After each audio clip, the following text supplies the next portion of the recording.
দোকানকেও হার মানাবে এভাবে পেস্ট্রি বানালে। এটা এতটাই টেস্টি, একবার বানিয়ে খেলে বারবার খেতে ইচ্ছে করবে। আর দোকান থেকে কিনে খাওয়ার দরকার হবে না। এটা এতটাই লেয়ারযুক্ত, 4-5 দিন মুচমুচে থাকবে। আসসালামু আলাইকুম everyone, welcome back to my channel আসমাস cooking show.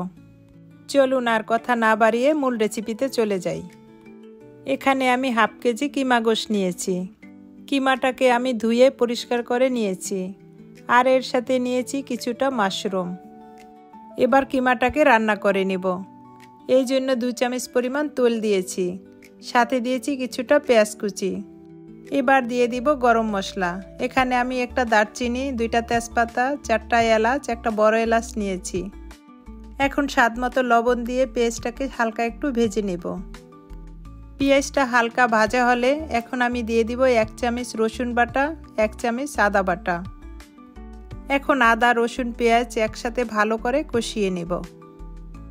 এবার এর সাথে দিয়ে দিব 1 চামচ হলুদের গুঁড়ো, 1 চামচ মরিচের গুঁড়ো, 1 চামচ জিরের গুঁড়ো, 1 চামচ ধনিয়ার গুঁড়ো।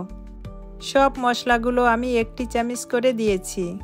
এবার এগুলোকে একটু ভালো করে কষিয়ে এখন দিয়ে দিব কিমা। এবার কিমা গোশটাকে মশলার সাথে ভালো করে কষিয়ে এটাকে সরা দিয়ে ঢেকে রাখবো 7-8 মিনিটের জন্য।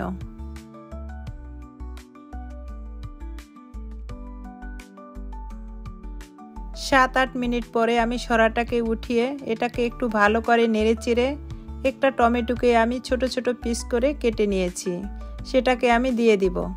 এবার সরা দিয়ে কিমাটাকে সিদ্ধ হওয়া পর্যন্ত ঢেকে রাখবো। সরাটাকে উঠিয়ে এটাকে ভালো করে নেড়েচেড়ে এখন আমি সেই কেটে রাখা মাশরুমটাকে দিয়ে দিব। আপনাদের পছন্দ মতো যে কোনো ভেজিটেবলই দিতে পারবেন, না হয়তো শুধু কিমাটাকেও রান্না করে পেস্ট্রিটা বানিয়ে নিতে পারবেন। আমি একটু আলাদা টেস্ট আনার জন্য মাশরুমটাকে দিয়েছি। এবার সরাটাকে উঠিয়ে আরেকটু ভালো করে নেড়েচেড়ে দিব। আমার কিমাটা অলরেডি রান্না হয়ে গিয়েছে।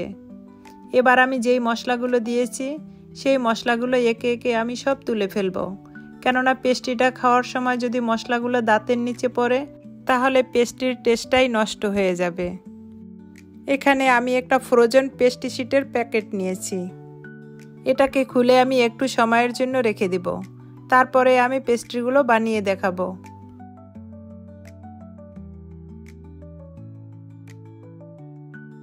দেখুন কিছু সময় রাখার পরে আমার পেস্ট্রি শিটটা কতটা সফট হয়েছে।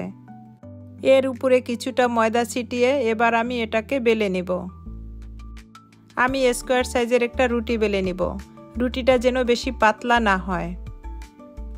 রুটিটা এমন সাইজের রাখবো যেন চারদিকটাই একই মাপের থাকে। আপনারা দেখেই বুঝতে পারছেন আমার পেস্ট্রি শিটটা আমি কতটুকু মোটা রেখেছি। এবার আমি একটা ছুরির সাহায্যে সমান করে 4টা পিস করে নিব। প্রতিটা পিস যখন একই মাপের হবে, পেস্ট্রিগুলো বানালে প্রতিটা পেস্ট্রি একই মাপের হবে।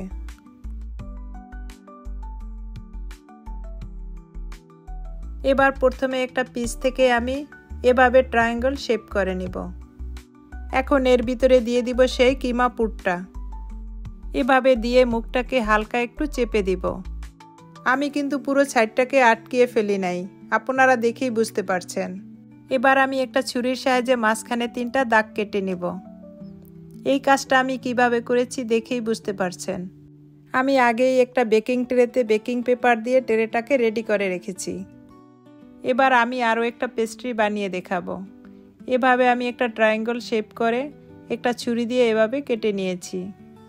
মাঝখানে পুরটাকে ঢুকিয়ে দিয়ে মুখটাকে একটু হালকা চেপে আটকিয়ে দেব। এবার সেই আগের মতো ছুরি দিয়ে মাঝখানে 3টা দাগ কেটে নেব। আপনারা দেখেই বুঝতে পারছেন আমি এই কাজটা কিভাবে করেছি। এভাবে একে একে আমি সব পেস্ট্রিগুলো বানিয়ে নিয়েছি। এবার পেস্ট্রিগুলোর উপরে আমি দুধ ব্রাশ করে দিব। দুধের পরিবর্তে ডিমটাকেও ফাটিয়ে ব্রাশ করে দিতে পারবেন। উপরে দুধ ব্রাশ করে দেওয়া হলে পেস্ট্রিগুলো বেক করার পরে কালারটা দেখতে বেশ ভালো লাগে। এবার এর উপরে আমি কিছুটা সাদা তিল দিয়ে দিব। প্রতিটা পেস্ট্রির উপরে আমি সাদা তিল দিয়ে দিব।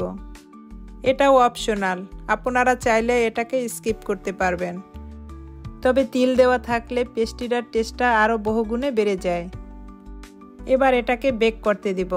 এটা 180 ডিগ্রি সেলসিয়াসে 20 মিনিটের জন্য বেক করতে দিব।